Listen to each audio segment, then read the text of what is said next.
driving back to Montana right now, and we got Taco Bell and everything, and they messed up my order a little bit. But that doesn't really matter too much to me, at least right now, because it just means I got to try something new, and who cares? That was an example of stoicism, a philosophy where the main goal is to get rid of an anger and sadness by expecting all of that to happen to you whenever it can. While not all bad things will happen to you, the philosophy believes that if you can predict these bad things and expect them, then when it does eventually happen, you will not feel these negative emotions as severely. We don't yell and scream when it rains because we're so used to rain, and while it's bad, it's expected. It's only bad when it's unexpected.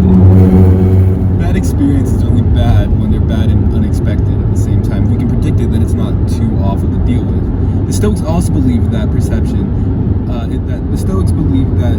is the basis of true knowledge, and that virtue is an inherent feature of the world. In their eyes, the world exemplifies virtue and right action, enabling a person to be able to better their own life and life of those around them. To Stoics, things like time, language, and places are imaginary. Some of their mythical creatures like centaurs. To them, the only thing that exists truly is the body. Despite all this, though, the philosophy is meant to help people realize that no matter how bad their life is at the moment, they will be fine in the end. The philosophy also mentions that if you can't take the pressure of life, you might as well... Epicureanism, on the other hand, is a philosophy that promotes the positive aspects of life and focuses on how to make your life a happy one and how to obtain your happiness. The philosophers realize that to live a happy life, you don't need what you'd expect typically. They found that humans make 3 mistakes when thinking about happiness. Many people think that a happy life includes a romantic and sexual relationship, lots of money, and ways to observe yourself in luxury.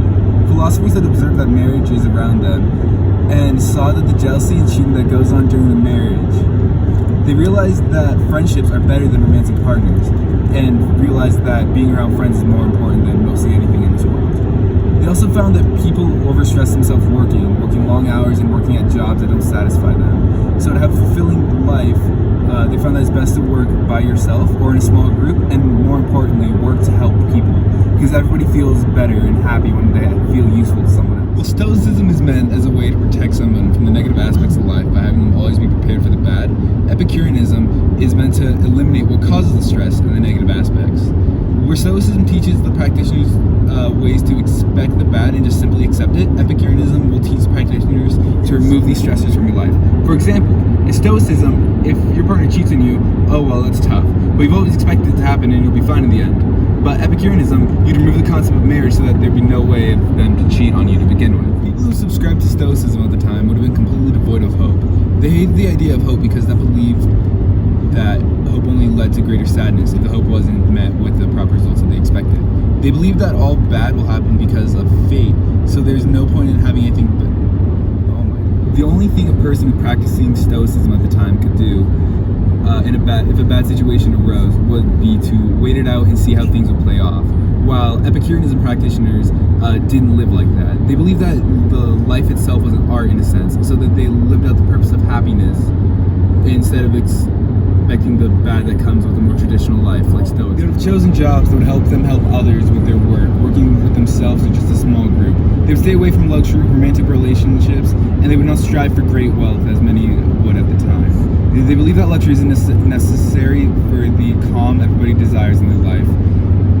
People believe that luxury items like large houses aren't necessary in bringing calm that everybody wants in their soul, per se.